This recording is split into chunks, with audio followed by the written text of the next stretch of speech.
ఎప్పుడు మొదలైందో తెలుపగల తేదీ ఏదో గుర్తించేందుకు వీలుందా?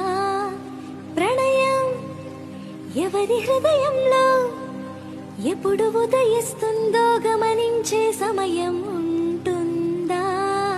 ప్రేమంటే ఏమంటే చెప్పేసే మాటుంటే ఆ మాటకు తెలిసేనా ప్రేమంటే?